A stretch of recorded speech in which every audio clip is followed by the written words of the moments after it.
Bienvenue dans cette nouvelle édition du 12-15. Voici les titres de l'actualité. Au Maroc, le roi Mohamed VI a installé ce mardi 4 avril la Cour constitutionnelle. Cette institution prévue par la Constitution de 2011 aura des compétences élargies. Elle peut même être saisie au cours d'un procès. Une nouveauté dans le royaume chérifien. En Afrique du Sud, le Congrès national africain apparaît plus que jamais divisé. La gestion controversée du président Jacob Zuma donne lieu à des guerres intestines au sein du parti au pouvoir. Et puis les grandes ambitions de la filière coton au Togo. Le pays s'est fixé pour objectif de doubler sa production d'ici 2022, une production qui est en déclin depuis ces 2 dernières décennies. Mais tout d'abord, en Côte d'Ivoire, le bureau politique de la première Assemblée nationale de la Troisième République a été dévoilé ce mercredi 5 avril après la constitution des groupes parlementaires qui seront au nombre de 6. Le bureau politique de l'hémicycle sera largement dominé par le parti présidentiel, le Rassemblement des Républicains, qui détient la majorité absolue avec 129 députés. C'est une nouveauté dans le royaume chérifien, la Cour constitutionnelle. Le roi Mohamed VI a procédé à son installation ce mardi 4 avril. Cette institution prévue par la Constitution marocaine de 2011 aura des compétences élargies. Elle peut même être saisie au cours d'un procès. Zahra Mohamed Moutiou. Le roi du Maroc installe une Cour constitutionnelle.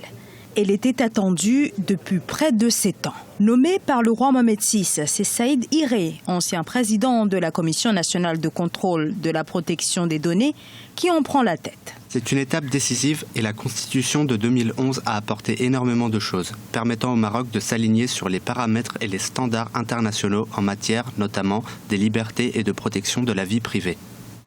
Créée par la Constitution de 2011, la Cour vient remplacer le Conseil constitutionnel.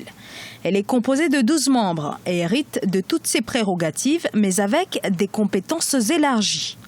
En plus du contrôle de la constitutionnalité des lois et de la transparence des élections et référendums, cette nouvelle institution pourra statuer sur les exceptions d'inconstitutionnalité soulevées au cours de procès. Le Maroc est quand même une monarchie de vieille date qui a connu des institutions centralisées autour de la personne du roi et qui n'est en train de procéder à la démocratisation que progressivement. L'adoption d'une constitution de type moderne a déjà été à la suite d'un processus assez mouvementé, comme on l'a su à la suite du printemps arabe. Les institutions du type de la Cour constitutionnelle sont très importantes dans le fonctionnement des institutions.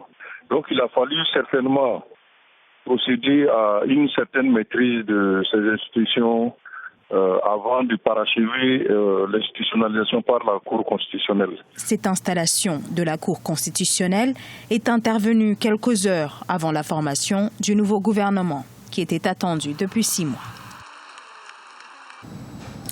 Au Bénin, après l'échec du vote du projet de révision de la Constitution porté par le président Patrice Talon, les députés de la 7e législative ont officiellement lancé la première session ordinaire de l'année 2017 ce lundi 10 avril. Comme il est de coutume, Adrien Ombedji, président de l'Assemblée nationale, présentera un discours marquant l'ouverture officielle de la dite session.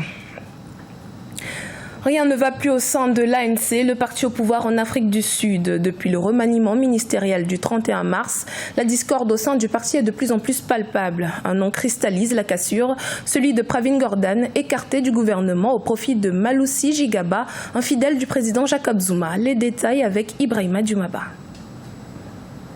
En Afrique du Sud, le parti au pouvoir traverse sa pire crise depuis la fin de l'apartheid. Le Congrès national africain est divisé sur la gestion du chef de l'État Jacob Zuma, accusé notamment de corruption. Le limogeage des cadres de l'ANC du gouvernement, notamment celui de l'ancien ministre des Finances Pravin Gordhan, a été mal accueilli par certains militants. Cela fait mal à l'ANC parce que l'un des problèmes qui a été soulevé dans ce parti, c'est la mauvaise gestion présidentielle. L'attitude du président Zuma a terni l'image de l'ANC et cela leur a coûté cher. Plusieurs fois accusé de malversation et de corruption, le chef de l'État sud-africain est critiqué, même au sein de son parti. Il est sous le coup d'un vote de défiance au Parlement après avoir échappé à une destitution en 2016. Malgré cela, certains Sud-Africains soutiennent le président Jacob Zuma. Je ne vois pas pourquoi le président devrait être critiqué. Nous avons tout ce dont nous avons besoin et il a apporté du développement à notre communauté. J'étudie grâce à un programme qu'il a mis en place. Je ne vois pas pourquoi les gens le critiquent tant, parce que tout ce qu'il fait est encore à la hauteur de nos attentes.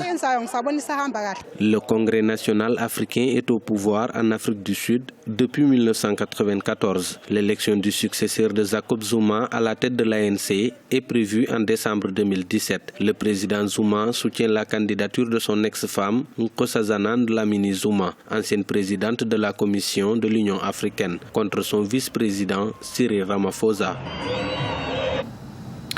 Le Togo souhaite redynamiser sa filière coton. Le pays ambitionne de produire 200 000 tonnes par an à l'horizon 2022 contre 100 000 tonnes actuellement. Comment atteindre cet objectif? Élément de réponse avec Siamlo Victoria Seji. Dynamiser la filière coton et accroître son potentiel de production, tel est l'objectif que s'est fixé le gouvernement togolais pour la campagne 2017-2018. À partir de cette période, le gouvernement souhaite accélérer les rendements dans la filière via un processus de réforme permettant d'atteindre un chiffre annuel de 200 000 tonnes de coton. Et pour la campagne cotonnière 2017-2018, il s'agit pour la nouvelle société cotonnière du Togo d'atteindre l'objectif de 160 000 tonnes. Pour ce faire, l'exécutif décline sa stratégie, mobiliser toute la chaîne des acteurs pour une campagne de reconquête. Le gouvernement oublie de dire que dans les années 1996, il y a à peu près 20 ans, le Togo avait presque fait 180 000 tonnes. Donc les objectifs qui sont fixés là ont déjà été atteints il y a 20 ans. Si vous avez atteint un niveau aussi élevé avec certainement un beau temps à ce moment-là et des prix intéressants, ça veut dire que le mode de gestion qui doit rester commercial, l'intégration notamment du textile transformé, donc on produisait des pagnes, on produisait des tissus, on les vendait. Les difficultés que rencontre la filière coton aujourd'hui sont si importantes qu'ils pourraient menacer l'avenir du secteur. D'autres stratégies et réformes s'imposent.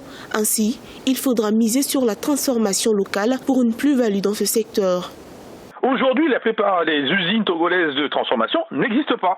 Donc vous avez perdu cet aspect-là complètement au niveau transformation, sans compter les emplois qui sont perdus. Et puis des mauvais choix. Les usines avaient été mises au centre du Togo et au nord du Togo, alors que le port se trouve au sud. Donc vous perdez encore en argent, rien que par le transport pour amener là-bas et pour le ramener. Au Togo, le coton est la première culture de rente et le deuxième produit exporté après le phosphate. Principale source de revenus agricoles du pays avec 4% de contribution au produit intérieur brut national, il représente 50 à 80% des recettes d'exportation du pays. Selon des analystes, pour arriver à relancer la filière, il faut que le gouvernement encourage les investissements privés.